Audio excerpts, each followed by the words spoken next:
मुझे कुछ समझ में नहीं आ रहा था, मुझे कोई सरमन नहीं चाहिए, मुझे कोई आराधना नहीं सुनना था। मेरा मन बस टिका हुआ था कि कब ये मीटिंग खत्म होगा तो नीचे जाऊंगा, बाइबल खरीदूंगा और खरीद के जाके घर में पढ़ूंगा। దేవునికి స్తోత్రం। ఈ సమయంలో నేరుగా మరి సాక్ష్యంలోనికి వెళ్దాం. I invite brother Sajid Jeremiah to share his testimony. Wireless mic, wireless Yeshu Masih की जय जय। मैंने सुना था कि मसीहियों के अंदर ऐसी ताकत है कि जब वो यीशु के नाम की जय जयकार करते हैं तो पूरा नरक हिल जाता है। लेकिन आपको मालूम है, आज मैं गवाही देने वाला हूँ, लेकिन वो लोग भी नारे लगाते हैं, मुसलमान लोग, और बोलते हैं नारे तकबीर, और इतना जोर से चिल्ला के बोलते हैं या रसूल अल्लाह, पूरा कलकत्ता हिल जाता है। और आप जिंदा खुदा के बच्चे और बेटी और बेटियां हो, और आप लोगों के लिए क्या होना चाहिए? तो बोलो यीशु मसीह की, यीशु मसीह की जय। यस। तो आज की संध्या में पिछले कुछ सरमन्स हमने सुना। ब्रदर साजिद जेरमाया बोल के एक व्यक्ति था, उसने आपसे शेयर किया था।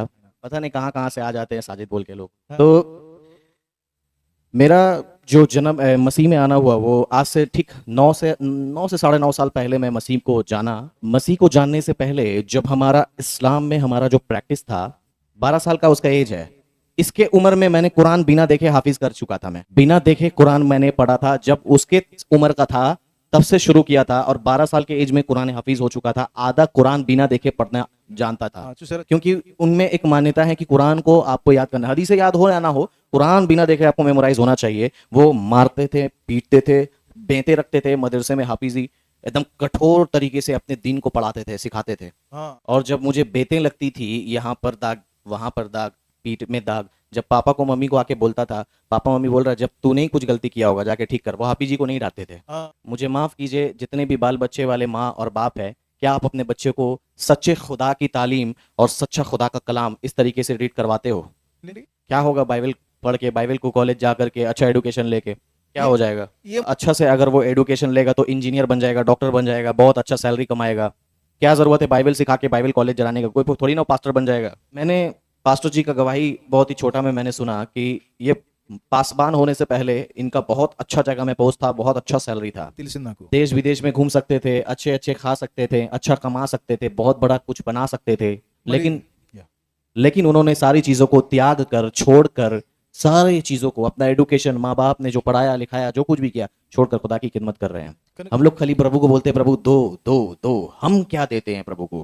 वो अपने इस्लाम में अपने बच्चों को, अपने बाल बच्चों को ऐसा एडुकेशन देते हैं, उनके हिसाब से इस्लाम का एडुकेशन उनके लिए सबसे कंपल्सरी है।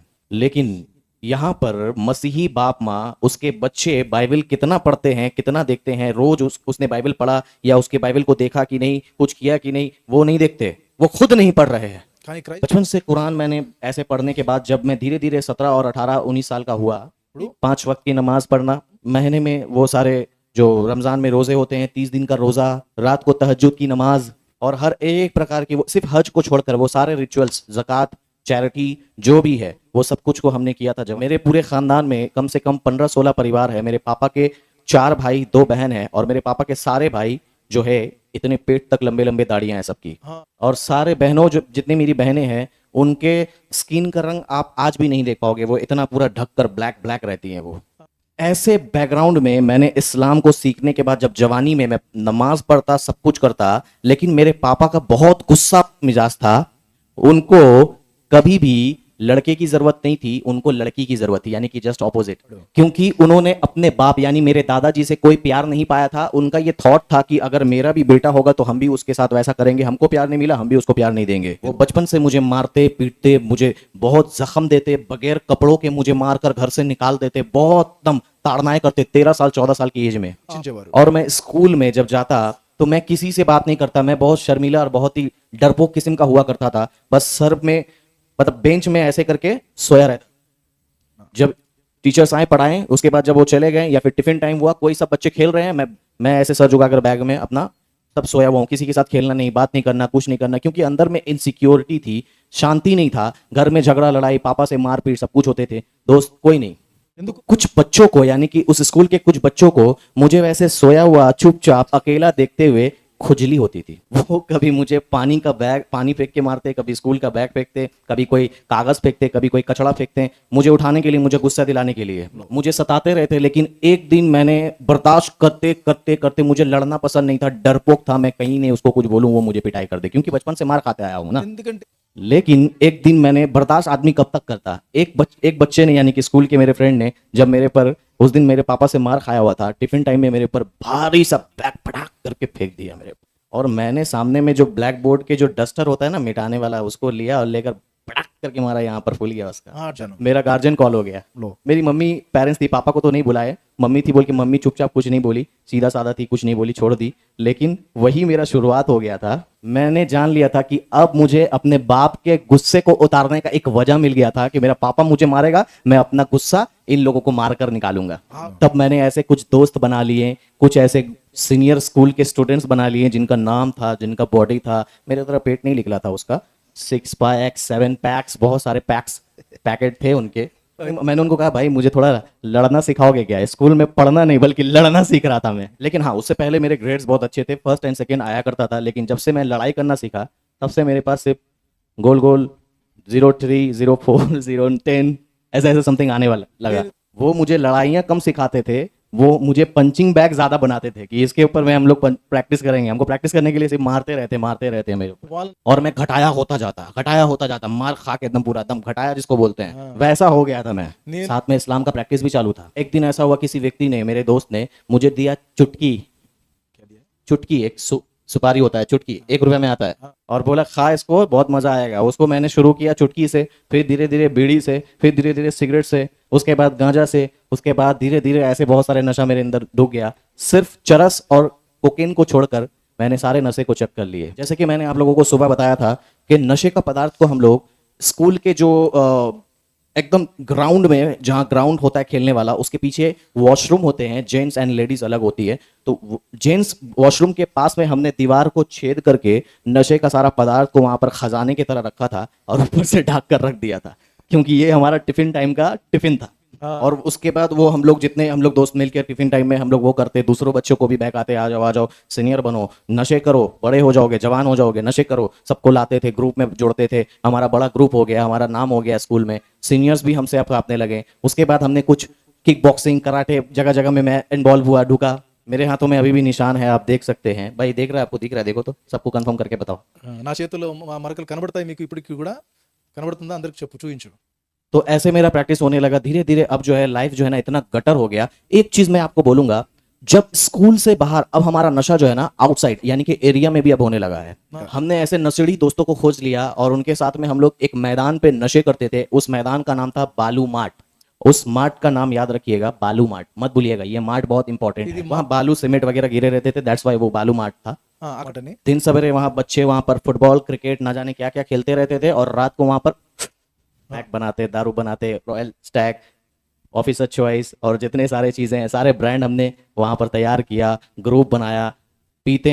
चेन स्मोकर यानी कि सारा दिन में 1 लीटर पानी पीऊं या ना पीऊं, सारा दिन में 3 लीटर दारू जरूरी था। इतना ही काफी नहीं, माँ बाप पैसे नहीं देते थे, माँ बाप कुछ उतना उस वक्त इनकम नहीं था, तो मैं क्या करता, अपने ऐसे दोस्तों को लेकर छिनताई करने लगा। फोन चुराने के लिए, पैसे चुराने के लिए, सोना कान का इसका उसका चेक करने के लिए हमने शुरू किया। सिर्फ मैं नहीं चुराता था, क्योंकि मुझे खराब लगता था। मेरे दोस्त लोग जो थे वो लोग चुराते थे, और हम लोग उस माल को जमा करते हैं। किसी को फोन का जरूरत है, फोन सेल किया, भाई फोन चाहिए ले लो, पैसे लाओ, उसी पैसे से हम लोग गांजा, दारू, शराब, सारा चीजें हम लोग अपना जरूरत को पूरा करते थे। अब जो है इसी से सेटिस्फेक्शन नहीं हुआ। अब क्या किया हमने देखा हमारे दोस्तों के गर्लफ्रेंड होते थे। मैं देखता था कि हम लोग नशे के लिए बैठे हैं, मेरा फलाना दोस्त लगा हुआ है, हाँ जान बोलो कैसी हो। मैं अपने नशे में वहां पर बैठा हुआ था नशा करने के लिए दोस्तों को, और मेरे कुछ ग्रुप्स के दोस्त लोग, हेलो जान कैसे हो, हाउ आर यू। నేను मेरे जानू ने खाना खाया, నా నా ప్రాణం ఏమంటారు కదా తిన్నావా అని मेरे बाबू ने पानी पिया। నీళ్ళు తాగేవా अरे भाई हम लोगों ने दारू नहीं पिया है, तो उससे पूछ रहा है पानी पिया रहे। हम लोगों को पहले पिला खिला। बोला चलो ठीक है, तुम बना रहे हो, एंजॉय कर रहे हो, करो, एक दिन हम भी ऐसा करेंगे, हम भी अपना कोई ना कोई गर्लफ्रेंड बनाएंगे। लेकिन पता नहीं गर्लफ्रेंड बनाने के लिए क्या करना पड़ेगा। अब मेरे पास मेरे जितने भी दोस्त थे, उन्होंने भूले भटके लड़कियों को पटा लिया, ना जाने कैसे करके उनसे पट भी गई। वो तो मुझे ट्रिक्स नहीं बताते, मैंने गूगल का सहारा लिया, लड़की पटाने के तरीके क्या होते हैं। सो अब तक जो है पहले नशा, पहले जो है लड़ाइयाँ, फिर ग्रुप्स को बनाना, फिर उसके बाद में मारपीट करना, उसके बाद में नशे के लिए एक मैदान में इकट्ठे होकर नशे करना, उसके बाद नशे से भी सेटिस्फेक्शन नहीं मिला, अब लड़कियों को पटाना, लड़कियों के साथ घूमना फिरना, अफेयर करना, इतना मेरा आगे बढ़ गया था। और साथ में नमाज पढ़ रहा हूँ मस्जिद में जाकर, अल्हम्दुलिल्लाहि रब्बिल आलमीन अर्रहमानिर रहीम मालिकि यौमिद्दीन इय्याका नअबुदु व इय्याका नस्तईन इहदिनस सिरातल मुस्तकीम सिरातल लज़ीना अनअमता अलैहिम गैरिल मग़दूबि अलैहिम वलद्दालिन आमीन। ऐसे बोलता था मैं। నేను చెప్పలేను కదా అర్థం ఏంటో आप भी बोलिए। मैं नहीं बोल सकता ऐसे ऐसे करके सारा दिन में 5 वक्त नमाज पढ़ना, और लाइफस्टाइल भी ऐसा मिक्सअप है, पापा मम्मी के सामने, फैमिली के सामने एकदम सीक्रेट, एकदम नहीं, मैं बहुत भोला भाला हूँ, एकदम बाबू लोग की तरह सिंपल, लेकिन आउटसाइड जहां बाहर जाता था गुंडागर्दी शुरू। रूटीन बन चुका था कि अब लाइफ में जो है लड़की एंटर कर चुकी थी बहुत सारी, तो बाल जितने सर में है ना उतना ज्यादा लड़कियों के नंबर्स कांटेक्ट रखता था अपने पास। आज भी फोन में लड़कियों के नंबर है, लेकिन सारी मेरी बहनें हैं, बड़े ही पवित्रताई से मैं उनको बहन मानता हूँ। लेकिन आज के बहुत सारे विश्वासी अभी भी व्यभिचार में, गर्लफ्रेंड बॉयफ्रेंड वो रिलेशनशिप में अभी भी फंसे हुए हैं। ఈ రోజు तो मैं भी वैसा करके दोस्तों के साथ में सप्ताह में एक दिन हमारा रूटीन होता था कि मंडे टू सैटरडे हमारा स्कूल एंड ट्यूशन होती, संडे छुट्टी होती, तो संडे हम लोग पार्क में लड़कियों को छेड़ने के लिए जाते थे, कपल्स को छेड़ने के लिए जाते थे, नए नए कॉन्टैक्ट्स कलेक्ट करने के लिए जाते थे, और अपने दोस्तों को कॉन्टैक्ट्स दे करके उनसे पैसे लेते थे। फिर मैंने देखा नहीं, इसमें ज्यादा नहीं है, लड़कियों के साथ बात करना थोड़ा कमजोरी है, इनके साथ बात कर रहा हूँ तो और कमजोर हो जा रहा हूँ, मेरा नाम नहीं पड़ रहा है, तो मैं थोड़ा इनको टाइम देना कम कर दिया। उसके बाद मैंने कुछ दोस्तों के साथ मिलकर शॉर्टर गन खरीदा। पता चला कि उस मोहल्ले का लोगों का नाम ज्यादा फट रहा है, या वो सीनियर है या वो जूनियर है, उनका नाम ज्यादा फेमस है, तो चलो हम लोग ग्रुप बनाकर किसी छोटे बच्चे को उनके पास भेज दिया, उन्होंने इसको मार दिया, तूने हमारे लोगों को मारा, ले मटक पटक करके मार दिया। मार खाओ या मारो, ऐसा मेरा नेचर था बचपन से, तो मार खाते खाते घटाया हो गया था, बाप से, स्कूल में, हर जगह, सीनियर से जिन्होंने लड़ाई सिखाई थी मुझे, तो कोई टेंशन नहीं था वो मुझे मारे या मैं उन्हें मारूं, पर मेरा नाम उनसे ज्यादा ऊपर होना चाहिए। अब जब मारपीट होने लगा तो खबर जो है अब घर तक आ गया कि आपके बच्चे ने ऐसा इस व्यक्ति को मारकर उसका सर फाड़ दिया, उसका कान फाड़ दिया, उसका चूल फाड़ दिया, उसका कपड़े फाड़ दिया, सब फाड़ पड़ दिया। और पापा बोलते जोएल चल निकल घर से, साजिद निकल घर से, మా నాన్న చెప్పాడు సాజిద్ सॉरी। ఇంట్లోంచి तो ऐसे करके पापा बोलते निकल घर से, अब खाली बदन, अगर वो सैंडो गंजी में निकाला तो सैंडो गंजी में ही मुझे ठंड में बाहर रहना पड़ेगा, और मेरा दुख का सहारा वही बालूमाट, सही है वही दुख का सहारा, वही बांट में हम लोग बैठ के अकेले वहां पर रहते थे, बाप निकाल दिया वहीं पर चुपचाप भूखा हाल में, जो हाल में बस वहीं बैठा हुआ हूँ। हाँ। उसी बीच में मेरा एक और नशेड़ी दोस्त मिल गया मुझे, उसने मॉर्निंग में एक अलग शेड्यूल बनाया था लड़कियों से बात करने का, एक लड़की, और शाम को 8:30 बजे से 9:30 बजे तक दूसरा लड़की, मतलब दोनों को मेंटेन करता था वो, सही। और कॉल सेंटर में काम करता था, बहुत अच्छा रकम था उसका, और वो मतलब नशा करना, दारू पीना, खैनी खाना, तंबाकू करना, मेरा अच्छा नशेड़ी दोस्त हमको मिल गया था। अब मुझे छिनताई करने की जरूरत नहीं थी, क्योंकि उसमें रिस्क था, उससे मैं जेल में जा सकता, बहुत कुछ हो सकता, हालांकि मेरा जेल में रिकॉर्ड हो गया था मेरा, वो भी बताऊंगा, तो कुछ भी हो सकता था, मारपीट होता था, झगड़ा होता था, तो नशे नहीं मिलते थे उसमें, तो लेकिन मेरा दोस्त बहुत कमा रहा है, तो हम क्या करें, इसको अपना दोस्त बना लिया, इसी के साथ हम लोग बैठ के नशे पानी करेंगे, मेरा जुगान हो गया। ఈ సన్ और बचपन से ही मैंने बड़ों का आदर करना अपने माँ बाप से सीखा है, इसीलिए मैं, वो भी मुझसे बड़ा था, नशा तो करता था, लेकिन मैं उसकी हर बातों को भी सुनता, आदर रेस्पेक्ट उसका करता, आज भी करता हूँ। और हमको वो नशे में हम लोग ऐसा करते गए, 6 महीने 7 महीना साल भर ऐसा हम लोगों का चलता गया, दोस्ती हम लोगों का बढ़ गया, कॉन्टैक्ट हम लोगों का दूसरे के साथ शेयर हो गया, हाँ, पहचान बन गया हम लोग दोनों का। चाल- लगातार 1 साल या फिर 6 महीने या 8 महीने, एग्जैक्ट टाइम याद नहीं है, उसको मैं देख ही नहीं पा रहा हूं, मतलब मानो कि वो कहीं गुम हो गया, नजर ही नहीं आ रहा बंदा माट में, और बालू माट में, और नजर ही नहीं आ रहा वो। मैं क्यों उसको फोन करूं जब वो मुझे फोन नहीं करता? नहीं बैठ, 1 साल 3 साल जितना साल रहना रहो, हम नहीं मिलेंगे तुमसे, नजर नहीं आता था, और मुझे उतना ख्याल भी नहीं, मेरे तो इतने दोस्त है, मैं उसको एक को क्या पकड़ के रखूं। एक दिन मेरा फिर से किसी के साथ मारपीट हो गया, और मेरे पापा ने बोला चल निकल अपना रास्ता देख, और जब उसी माट पे मैं फिर से बैठा हुआ था, तो उस दिन मेरा भाई मेरे सामने आया, और मैं जब उसको देख रहा हूं, बाबू लोग की तरह एकदम सिंपल सिंपल, अच्छा अच्छा कपड़ा, नॉर्मल सारे बाल, एकदम सिंपल होकर के मेरे सामने आकर खड़ा हुआ, कैसे हो साजिद? मैंने सोचा चलो कोई नॉर्मल बात है, उतना कैजुअली नहीं लिया। भाई ने पूछा भाई क्या हुआ, बहुत फटे फूटे लग रहे हो। पापा ने फाड़ दिया, यहाँ पर बैठा हुआ हूँ। मैंने उसको बोला कि भाई हाँ पापा से झगड़ा हुआ है, पापा ने घर से निकाल दिया, इसलिए यहाँ पर बैठा हुआ हूँ। और उसके बाद में उसने मुझे बोला कि साजिद ऐसा क्यों करता है, कब तक चलेगा ऐसा, सही करो, ऐसा मत करो, ऐसा मत करो। मैं सोच रहा हूँ कॉल सेंटर में आजकल भाषण भी देने लगे, क्या ये मुझे भी दे रहा है बस? वो बोल रहा है आओ हम तुम्हारे लिए प्रार्थना करेंगे। मैंने बोला क्या करेंगे? प्रार्थना करेंगे। बोला अच्छा प्रार्थना करेंगे, ये हिंदू है तो प्रार्थना करेगा, कीजिए मेरे लिए प्रार्थना। और वो मेरे लिए ऐसे करके कंधे पे हाथ रख के दोनों हाथ से ఈ విధంగా నా మీద భుజం మీద చేయి పెట్టి और मेरे लिए ऐसे आंखों को बंद करके प्रार्थना कर रहा है, पिता ऐसे उसको चेंज कर दीजिए, ऐसा कीजिए वैसा कीजिए, मुझे एग्जैक्ट याद नहीं है। प्रार्थना मेरे लिए कर रहा है आंखों को बंद करके सर झुकाकर, और मेरी आंखें बस आसपास खाली मैं मैदान को ऐसे ऐसे करके देख रहा हूँ, क्योंकि आसपास के लोग हम लोगों को देख रहे थे और वो मेरे लिए प्रार्थना कर रहा, हमको शर्म आ रहा था। मैं बोल रहा हूँ कि कब खत्म करे, मैंने बड़ों का आदर करना सीखा, उसको रोक भी नहीं पा रहा हूँ। लेकिन वो प्रार्थना मेरे लिए करते जा रहा था। उसने प्रार्थना में कुछ, उसका बात मुझे आज भी याद नहीं है, उसका प्रार्थना में सिर्फ 2 बात मुझे आज भी याद है। उसने कहा कि इसका बाप का पत्थर का दिन निकलकर इसे मांस का हृदय इसके बाप को मिले और इसका पापा आधा घंटा के अंदर इसको घर में बुला दे। और मैं सोच रहा हूं कि इसका कौन सा देवता है जो मेरे बाप इतना बचपन से हमको मार रहा है, गुस्सा वाला, झगड़ा वाला, पूरा मोहल्ला में सलीम भाई नाम पे फेमस है उनका, और इतना गुस्से वाले इंसान है कि कैसा परमेश्वर है जो पत्थर का दिल निकाल देगा आधा घंटा के अंदर। मेरा पापा जब भी हमको निकालता है कम से कम 1 हफ्ता 2 हफ्ता हम बाहर रहते हैं।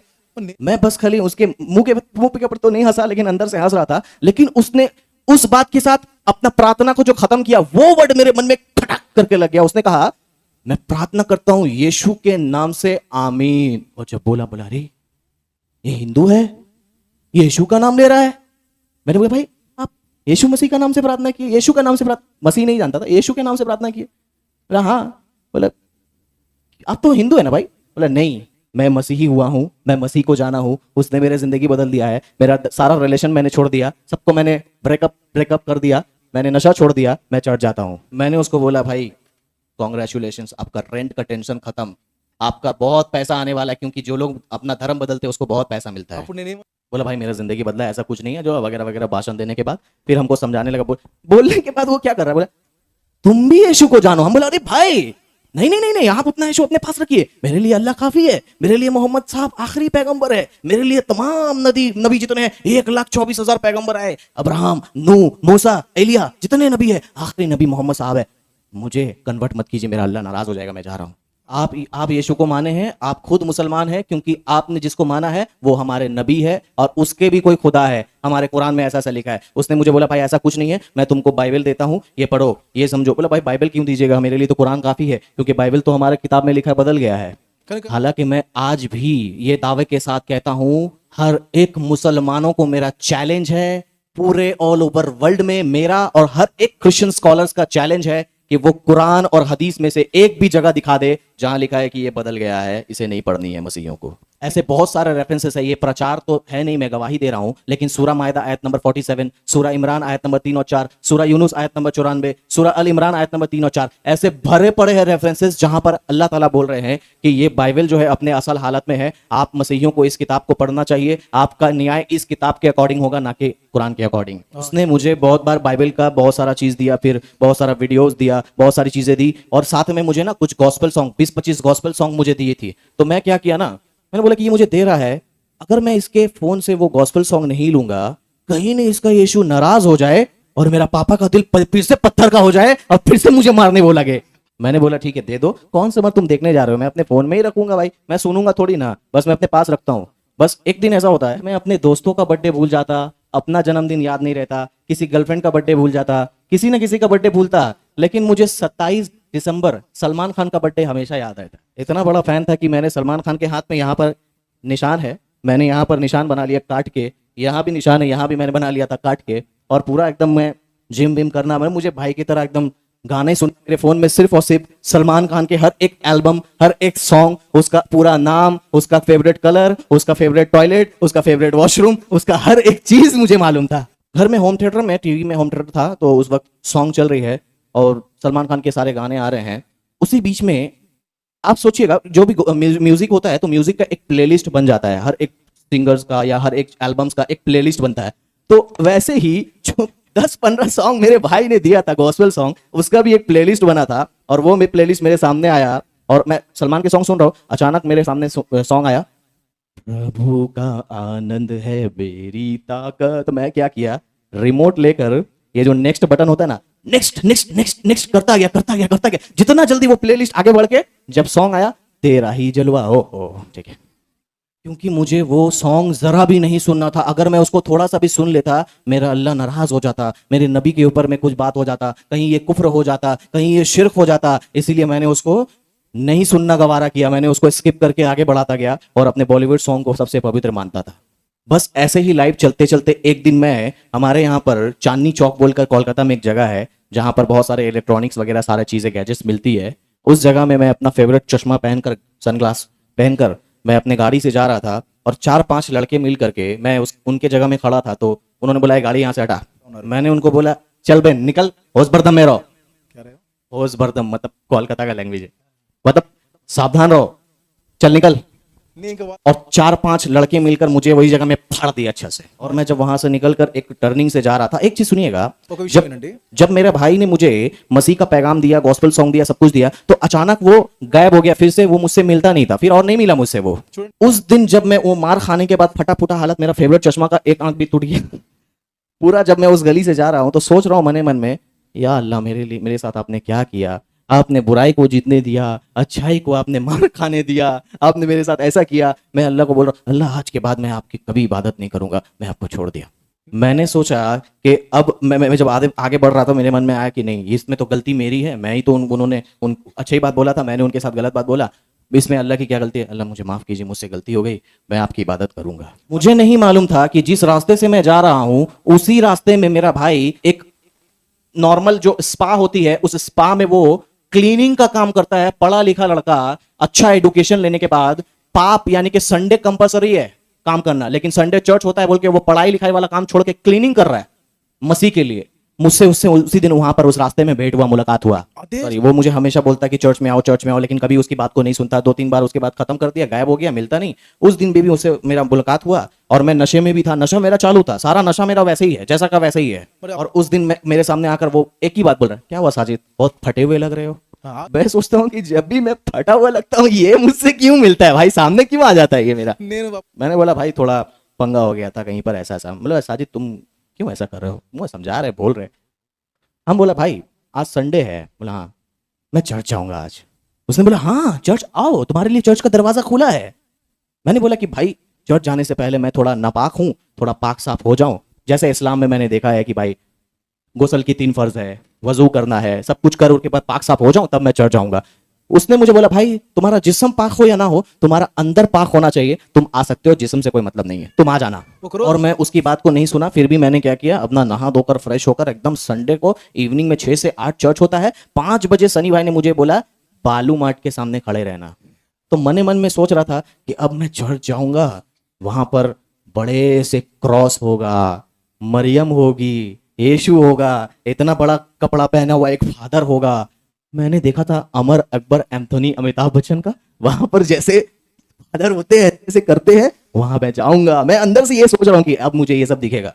और जब वहां पर गया, प्रवेश किया, जब पहला दिन चर्च में जब मैं एंटर हुआ, मेरे अरमानों में पानी फिर गया। वहां पर एक भी कोई मूर्ति नहीं थी, एक भी कोई फादर नहीं था, कोई मरियम बच्चे लेकर नहीं थी। मैं बोला ये कैसा चर्च है, यहाँ पर तो कोई फादर भी नहीं दिख रहा, लेकिन एक व्यक्ति थोड़ा सा बूढ़ा सा सामने, मतलब ये उतना भी बूढ़ा नहीं है, मेरे पास्टर जो है सीनियर पास्टर, तो सामने सिर्फ एक मुख्य चेयर के सामने बैठे हुए थे और हाथों को ऐसे ऐसे रखे, सिर्फ वो अपने आप में प्रेयर कर रहे थे, और बाकी सारे लोग आ रहे थे, धीरे धीरे सब लोग एंटर कर रहे थे। और जब वहां पर वर्शिप शुरू हुआ, जब वहां पर इबादत, सारे लोग खड़े हुए, अब आराधना होगा, अब सारे लोग खड़े होकर रो रहे हैं, ऐसे करके चिल्ला रहे हैं, हालेलुया, प्रेज द लॉर्ड, प्रभु का स्तुति हो, ऐसे ऐसे करके सब गा रहे हैं, सब रो रहे हैं वहां पर। उस वक्त मैं सोच रहा हूं, अगर ये लोग जो इतने प्रार्थना दुआ कर रहे हैं, अगर मैं इनके सामने चुपचाप खड़े होकर ऐसे ऐसे अगर देखता रहूं इनको, कहीं नहीं ये लोग मुझे बेवकूफ समझे, तो मैं भी क्या करता हूँ, नाटक करता हूँ, हाथ उठा करके अल्लाह अल्लाह अल्लाह, मैं कहाँ आ गया, मैं कहाँ आ गया, अल्लाह मैं क्या आ गया, मुझे बचा।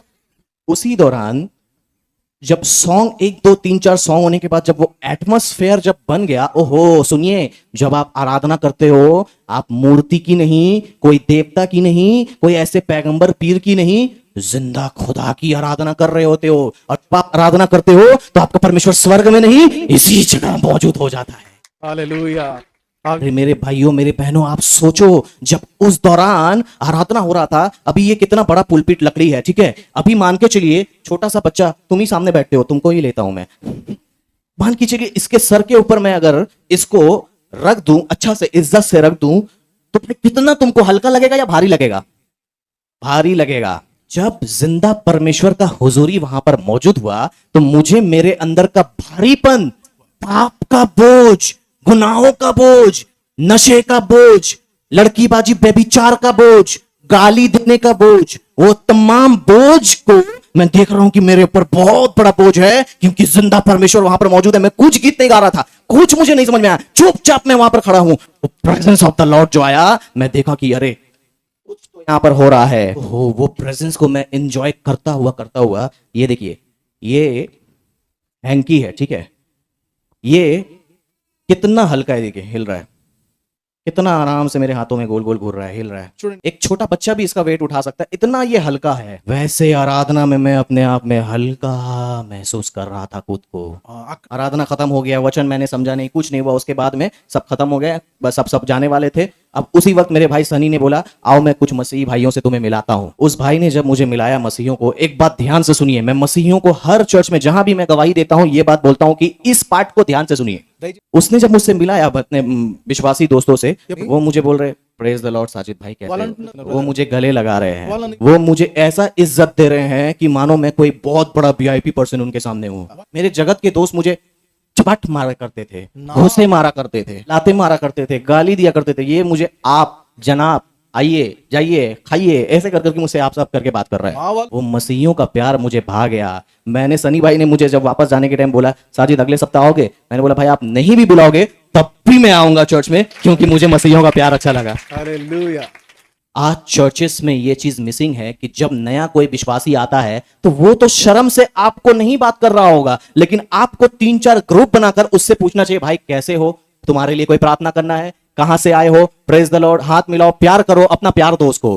आपका हो सकता है प्रचार उसको ना बदले, आपका प्रार्थना उसको ना बदले, आपका कोई भी अच्छा काम ना बदले, आपका पैसा उसको हो सकता है ना बदले, लेकिन आपका प्यार, आपका प्रेम, आपका उसके प्रति चिंता उसको बहुत आजाद करेगा। గమనించు अब नशे भी चल रहा है, चर्च भी जा रहा हूं, मस्जिद भी जा रहा हूं, अल्लाह, यहोवा, जीसस, मोहम्मद, सब कुछ चल रहा है।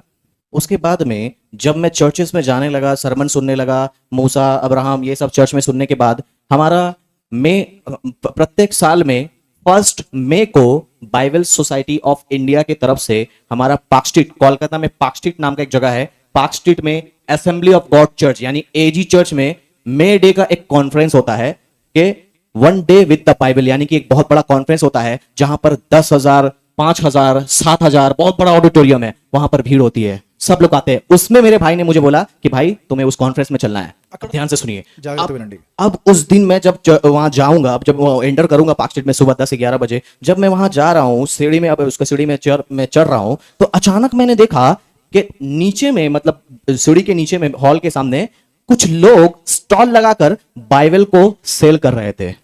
मैंने उनको पूछा, भाई ये क्या है, ये जो बेच रहे हैं काला काला, ये लाल ब्लू पीला, ये सब क्या है? बोला भाई ये बाइबल है। यही बाइबल है? बोला हाँ। इंजील है ये, तौरात ज़बूर इंजील है? बोला हाँ यही है वो इंजील, यही है वो बाइबल। भाई मुझे दिला दीजिए ना, मुझे पढ़ना है, लेना है। बोला पहले चलो मीटिंग ऊपर चलो, वो लोग रहेगा। बोला नहीं भाई अभी लेंगे। बोला नहीं चलो ऊपर, नहीं अभी लेंगे, ऊपर चलो। ऊपर लेके मुझे फिर गया, मीटिंग में मैं बैठा हुआ था। अब वहां पर भला भीड़ में सारे लोग हमारे सुजीत भाई जो थे, सुजीत भाई की तरह नाच रहे थे, वर्शिप टीम नचा रहे थे सबको, सब वहां पर रो रहा था, अपन वहां सो रहा था। मुझे कुछ समझ में नहीं आ रहा था, मुझे कोई सरमन नहीं चाहिए, मुझे कोई आराधना नहीं सुनना था, मेरा मन बस टिका हुआ था कि कब ये मीटिंग खत्म होगा तो नीचे जाऊंगा, बाइबल खरीदूंगा और खरीद के जाके घर में पढ़ूंगा। और मीटिंग खत्म हुआ, बाइबल लेने के लिए मैंने जैसे मीटिंग खत्म हुआ, सब ओवर हुआ, सनी भाई बोला भाई चलिए खत्म हो जाएगा नीचे। बोला अरे रुको रुको रुको, पहले सबसे मिल ले, सबसे इंट्रोड्यूस कर ले। मिल, बोला नहीं बाद में मिलेंगे, पहले बाइबल दिला दीजिए, बाइबल दिला दीजिए। ऐसा ऐसे करके मैं उसको बोल रहा था, ऐसे जैसे मैं अभी आपके सामने कर रहा हूं, पहले दिला दीजिए, प्लीज दिला दीजिए। इतना लत मेरे अंदर था कि मुझे चाहिए वो। मैं गया और मैंने बाइबल लिया और मैंने घर में जाकर फर्स्ट डे, हम लोग जो भी नए विश्वासी होते हैं उनको हम लोग गॉस्पेल ऑफ जॉन यानी कि नए नियम के यूहन्ना, फिर भजन संहिता, फिर बहुत सारे जो है प्रोवर्ब्स है, इन सब से हम लोग उनको बोलते हैं कि आप लोग पढ़िए, धीरे धीरे फिर आगे आप पढ़िएगा। मैं एक पहला विश्वासी था कि मैंने पुराने नियम से शुरू किया, आदम, हव्वा, केन, हाबिल, इब्राहिम, नूह, लूत, जितने नबी पैगंबर, ओहो इनका नाम तो मैंने कुरान में पढ़ा था, इनको तो मैं यहां देख रहा हूं, कुरान मुझे उनका नाम बता रहा है, बाइबल उनका लाइफस्टाइल, उनकी अच्छाई, उनकी बुराई, कोई भी चीजें छिपा नहीं रहा, खुल के बता रहा है। और जब मैं बाइबल को पढ़ रहा हूं तो उस दौरान में सुबह 11 बजे मैं पढ़ने को बैठा, 1 घंटा, 2 घंटा, 3 घंटा, 2 बज गए, 3 बज गए, 5 बज गए, रात के 8 बजे तक। कामचोर था, काम नहीं करता था, सारा दिन बस बाइबल पढ़ रहा हूं। मैंने पहले मीटिंग में आप लोगों को बताया था कि बाइबल में डूब जाइए, नहा लीजिए, गहराई में जाइए, रिसर्च कीजिए, इतना ज्यादा डीप जाइए। क्यों बोला था अब आगे आप सुनिए। जब मैं बाइबल पढ़ रहा हूं, अचानक किसी लड़की का, कहां हो जान? मैं बोला कि पेट में दर्द है, मैं बात नहीं कर सकूंगा, शाम को बात करता हूं। पेट में दर्द नहीं है, बाइबल पढ़ना है, वो मेरा डिस्ट्रैक्ट कर देगी। घंटे 2 घंटा मेरा एयरसेल का वो फ्री वाला अनलिमिटेड खत्म हो जाएगा। मुझे बात करना है, बाइबल पढ़ना है, बात नहीं करना। पेट में दर्द है, सर में दर्द है, और अचानक बाइबल पढ़ते पढ़ते मेरे को नशा का टान हुआ, सिगरेट पीने का दिल किया, सर दर्द कर रहा है, तो चलो एक सुट्टा मार के आता हूं। सुट्टा के साथ थोड़ा गांजा वाजा पी लिया।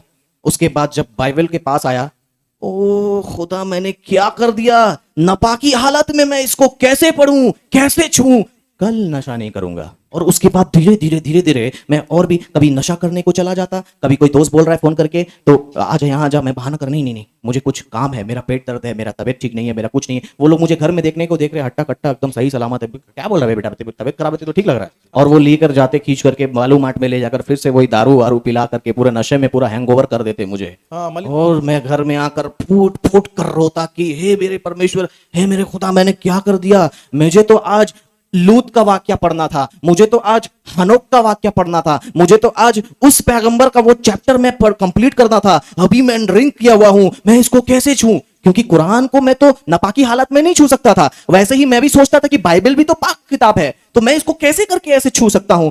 क्यों मैंने नशा किया, कल नशा नहीं करूंगा। नेरा और मैं वैसे ही तरीके से नशा को वहां पर बाइबल को पढ़ता गया, नशा मारता गया, पढ़ता गया, मारता गया, पढ़ता गया, मारता गया। मेरे जिंदगी से नशा कब खत्म हो गया? आज 9 से 9.5 साल हो गए, मैं नशा को नहीं छुआ। దేవునికి స్తోత్రం, హల్లెలూయా। सिम को तोड़कर फेंक दिया, दोस्तों का नंबर नहीं चाहिए, कोई लड़की का कांटेक्ट नहीं आना चाहिए, मुझे बाइबल मिल गया, मैं बाइबल को पढ़ रहा हूं, मैं बाइबल में कुछ क्या है मैं उसको खोज रहा हूं, समझ रहा हूं, पहचान रहा हूं। मैं एक अलग सा भूख मेरे अंदर था, मैं उसको बस रिसर्च कर रहा हूं, पढ़ते जा रहा हूं, कुछ नहीं समझ में आ रहा, नया नया कुछ नहीं समझ रहा, बस पढ़ रहा हूं, आगे बढ़ते जा रहा हूं, बढ़ते जा रहा हूं। खत्म हुआ, फिर पढ़ा।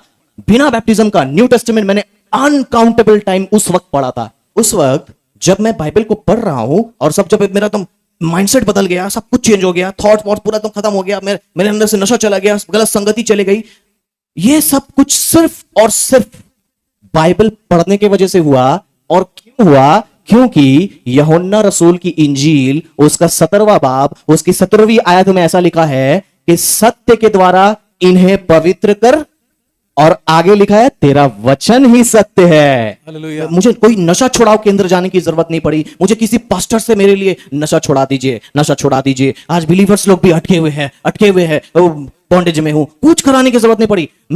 मुझे नहीं मालूम, मैं तो बस पढ़ने का काम कर रहा हूं और सत्य के द्वारा परमेश्वर अपने वचन से मुझे शुद्ध कर रहा है, पवित्र कर रहा है, घिनौने काम को निकाल रहा है, गंदगियों को निकाल रहा है, पाप को निकाल रहा है। अब जो है पास्टर देख लिए कि पास्टर जान रहे कि ये नया विश्वासी है, इसने इतने दिन बाद इतना बाइबल को पढ़ा, इतना कुछ ये किया। पास्टर मेरा जुनून देखकर बहुत खुश हो गए। उसके बाद में धीरे धीरे मुझे उन्होंने बोला कि बाबू तुमको अब बैप्टिज्म लेना पड़ेगा। ध्यान से समझिए इस चीज को। जब मैं बैप्टिज्म लेने के बारे में सनी भाई को बोला, भाई बैप्टिज्म क्या है, उसने मुझे बताया भाई ऐसा ऐसा देखो जीसस फिल्म में ऐसा ऐसा पानी में डूबना है, ये है बपतिस्मे का अर्थ, ये है अंकल तुमको बैप्टिज्म से पहले शिक्षा भी देंगे, ऐसा ऐसा मतलब है। मेरे पास शायद 1 से 1.5 महीना बैप्टिज्म, एक 1.5 महीना बाद बैप्टिज्म होने वाला था, मेरे पास टाइम था। तो मैंने सोचा कि आखिर ऐसा बाइबल में क्या है जो कुरान में नहीं है। कुरान मुझे मेरे पाप बता रहा है, पाप का सजा बता रहा है। बाइबल भी मुझे मेरे पाप बता रहा है, पाप का सजा बता रहा है। कुरान बोल रहा है गलत करो तो तुमको सजा मिलेगा। बाइबल बोल रहा है कॉन्ग्रेचुलेशंस, तुम्हारी सजा एक है जिसने उठा ली अपने ऊपर।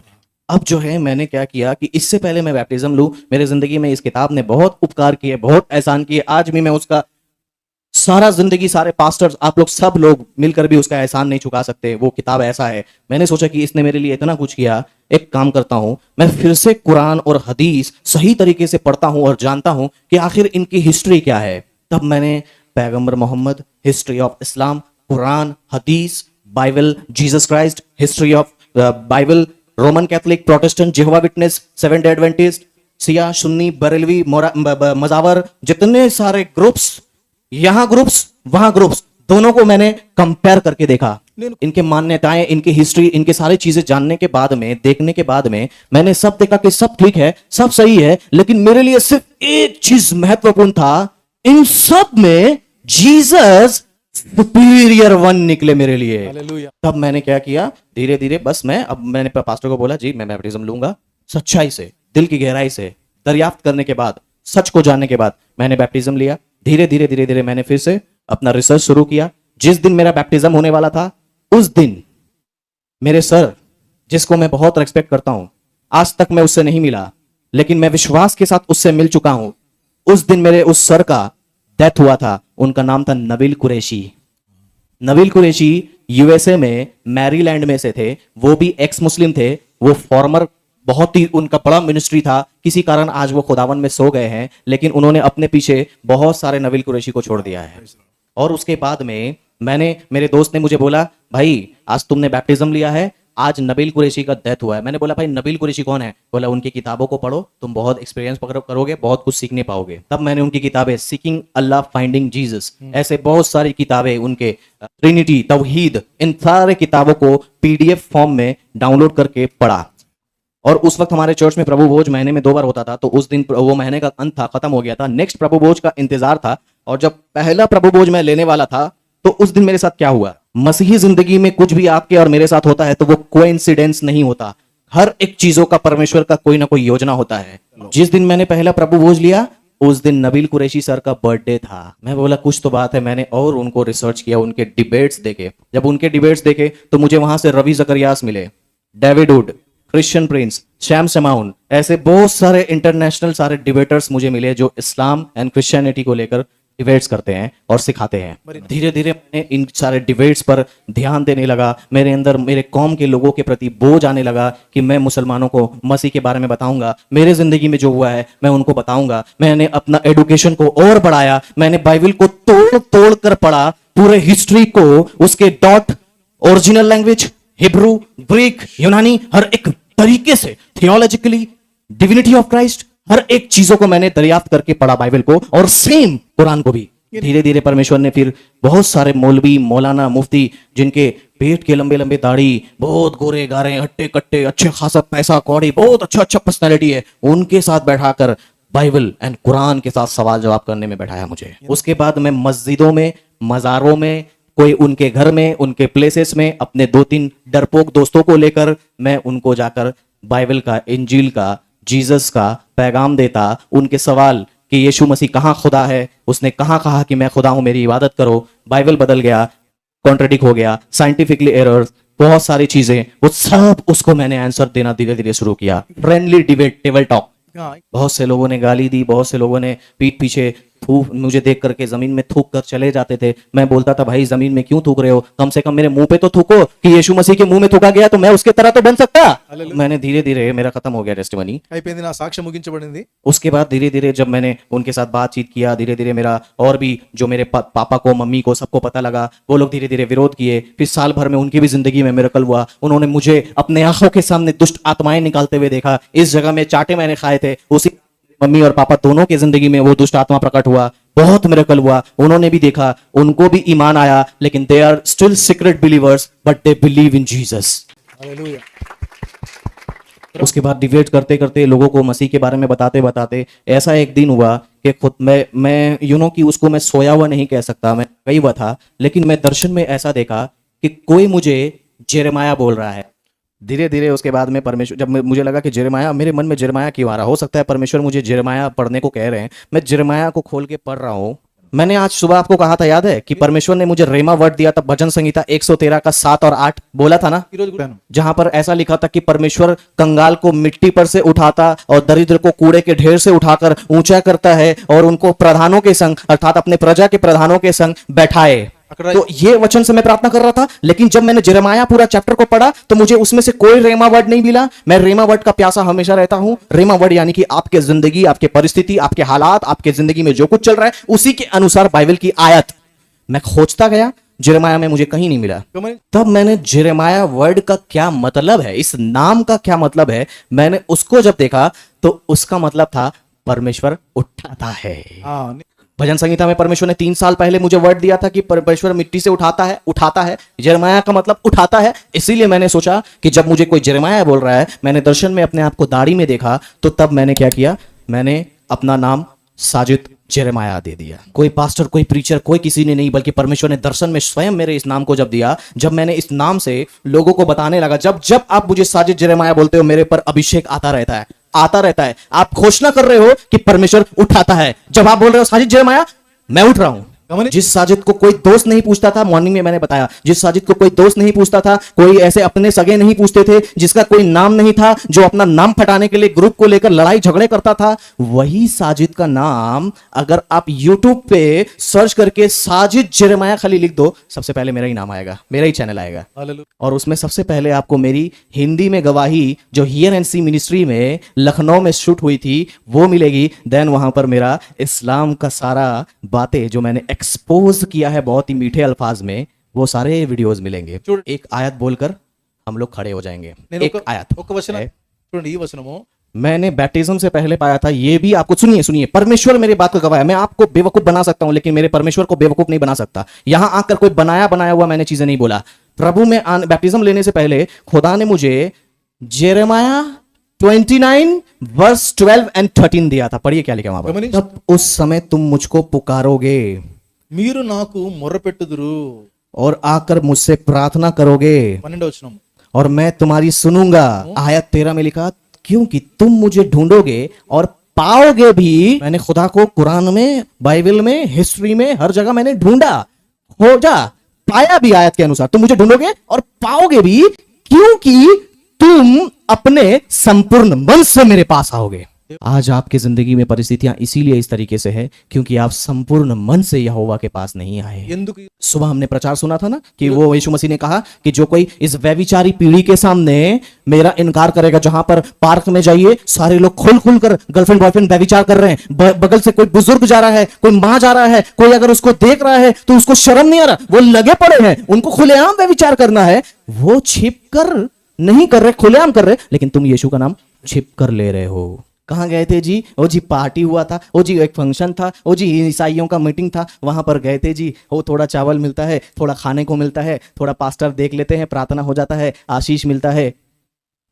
संपूर्ण मन से तुम नहीं आए, आयत नंबर 13 के अनुसार, इसीलिए अभी भी अटके हो अपने परिस्थिति के अनुसार। ఎందుకు आइए हम लोग सब खड़े हो అందరూ जाएंगे। లేచి నిలబడదాం।